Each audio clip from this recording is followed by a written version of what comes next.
देखिए बहुत अच्छी पार्टी है, काफी अमीर लोग वहां पर आने वाले हैं। हो सकता है तेरा मिस्टर शैडो भी वहां पर मौजूद हो। अब वहां पर तो वो मास्क लगाकर नहीं घूम सकता। हो सकता है कि तुझे आज उसका चेहरा देखने मिल जाए। इतना कहकर तन्वी ने आगे कहा कि ठीक है, अब मुझे कोई बहाना नहीं सुनना, मैं तुझे पिक करने आ रही हूँ, बाय। जल्दी जल्दी इतना बोलकर तन्वी ने फोन काट दिया। अंतरा सोच में डूब गई। तब अंतरा को मिस्टर शैडो का टेक्स्ट आया, जिसमें लिखा था कि आज मुझे कुछ काम है तो मुझे रात को लौटने में देरी हो जाएगी। और उसने सोचा, कहीं इसका मतलब ये तो नहीं कि मिस्टर शैडो उसी पार्टी में जाने वाले होंगे। अंतरा ने मिस्टर शैडो को टेक्स्ट किया, क्या आप बिजी हैं? तुरंत मिस्टर शैडो का कॉल आया और उसने पूछा कि क्या तुम अभी सोकर उठी हो? ये सुनकर अंतरा को पिछली रात की याद आ गई और वो शर्मा गई। उसके बाद अंतरा ने मिस्टर शैडो से पूछा कि क्या आज मुझे छुट्टी मिल सकती है? ये सुनकर मिस्टर शैडो ने दबी हुई हंसी हंसने लगा। अंतरा ने मुद्दे पर आते हुए कहा कि छुट्टी से मेरा ये मतलब था कि मुझे एक दोस्त के साथ आज बाहर जाना था, और जैसा आपने कहा कि आपको आज आने में देर हो जाएगी, तो अगर आप बाहर खाने वाले हो तो ठीक है, वरना मैं अभी बनाकर जाती हूँ। ये सुनकर मिस्टर शैडो ने अंतरा से पूछा कि कौन सी दोस्त के साथ जा रही हो? अंतरा ने जवाब में कहा कि तन्वी कश्यप, मेरे बचपन की दोस्त है। मिस्टर शैडो ने कहा कि ठीक है, तुम जाओ और एंजॉय करो, मेरे खाने की फिक्र मत करो, मैं देख लूंगा।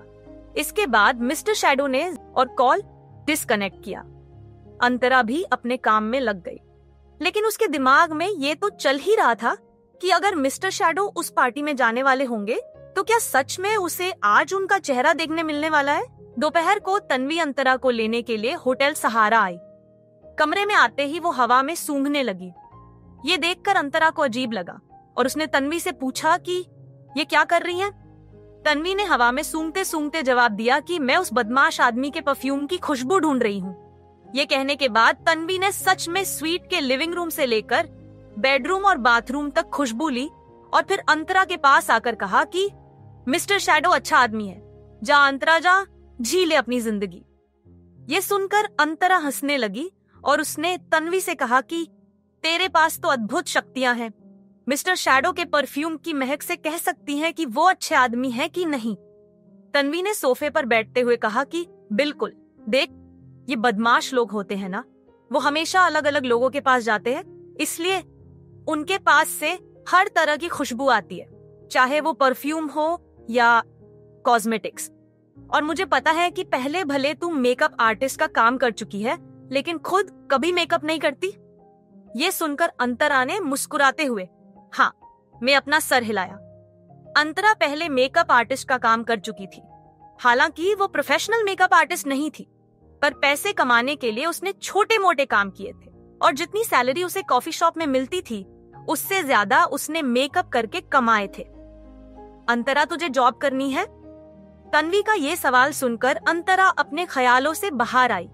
अंतरा ने तुरंत जवाब देते हुए कहा कि बिल्कुल करनी है, लेकिन मेरा एजुकेशन। अंतरा कहना चाहती थी कि उसके पास कोई डिग्री नहीं है और फिलहाल उसे रोज अपने मामा को खाना पहुंचाने हॉस्पिटल भी जाना होता है। बिना कहे तन्वी उसकी बात समझ गई और उसने कहा कि वो सब की चिंता मुझे करने दे। अंतरा ने हाँ में अपना सर हिलाया और कहा कि चले। तन्वी ने कहा कि हाँ, लेकिन पहले तेरा मेकओवर करवाना होगा। पार्टी में जाने से पहले तन्वी ने अंतरा के लिए एक इवनिंग गाउन खरीदा और उसका हल्का मेकअप और हेयर स्टाइलिंग करवाई। उसके बाद वो दोनों डॉक पहुंचे।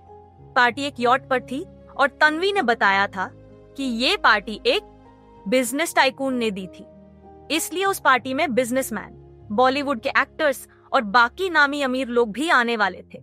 इसलिए तन्वी ने अंतरा से कहा था कि हो सकता है कि मिस्टर शैडो को भी इनविटेशन दिया गया हो और वो भी वहां पे आए। शायद बहुत जल्द अंतरा की मिस्टर शैडो से मुलाकात होने वाली थी। ये सोचकर अंतरा के मन में घबराहट हो रही थी। उसे मिस्टर शैडो की प्राइवेसी में दखल नहीं देना था, लेकिन दूसरी तरफ वो ये जानने के लिए भी उत्सुक थी कि आखिर मिस्टर शैडो है कौन, और खासकर अंतरा को ये जानना था कि कहीं मिस्टर शैडो शादीशुदा तो नहीं है, क्योंकि वो नहीं चाहती थी कि उसकी वजह से किसी के संसार में आग लगे, जैसा कि उसके साथ हुआ था। वो ये सोच रही थी, तब तन्वी की आवाज आई, वैसे तू आज एकदम माल लग रही है। ये सुनकर अंतरा ने घूर के तन्वी के हाथ पर हल्के से मारा और कहा कि कुछ भी बोलती है तू। जवाब में तन्वी ने हंसते हुए कहा कि सच में तेरा हमेशा का लुक और एएच के लुक में जमीन आसमान का फर्क है। तू जब सैलून से बाहर आई तब मैं भी तुझे नहीं पहचान पाई थी। ये बोलकर तन्वी ने अंतरा के गाउन की झालर ठीक करते हुए कहा कि तुझे अलग अलग ड्रेस पहननी चाहिए और हल्का सा मेकअप भी करना चाहिए, बहुत खूबसूरत दिखेगी। ये सुनकर अंतरा को एहसास हुआ कि आज तन्वी ने उसके लिए काफी पैसा खर्च किया था। उसने शर्मिंदा होते हुए कहा कि तन्वी, इस गाउन और स्टाइलिंग का जो भी पैसा लगा है वो मैं तुझे जल्द से जल्द लौटा दूंगी। ये सुनकर तन्वी ने कहा कि क्या यार, तू हमेशा पैसे लौटाने की बात करती है, मुझे इसके पैसे नहीं चाहिए। तन्वी की बात सुनकर अंतरा ने कहा कि मैं जानती हूं कि तेरे पास पैसों की कमी नहीं है, लेकिन मैं हमेशा तेरे सहारे तो अपनी जिंदगी नहीं गुजार सकती ना। अंतरा की बात सुनकर तन्वी ने कहा कि अरे मेरी खुददार दोस्त, ये सब बातें बाद में करे, पहले यहाँ जिसके लिए आए हैं वो कर ले। आगे की कहानी जानने के लिए देखिए अगला एपिसोड सिर्फ पॉकेट एफएम के यूट्यूब चैनल पर, और मिस्टर शैडो के सारे एपिसोड्स को सुनने के लिए डिस्क्रिप्शन में दी लिंक से डाउनलोड करें पॉकेट एफएम ऐप।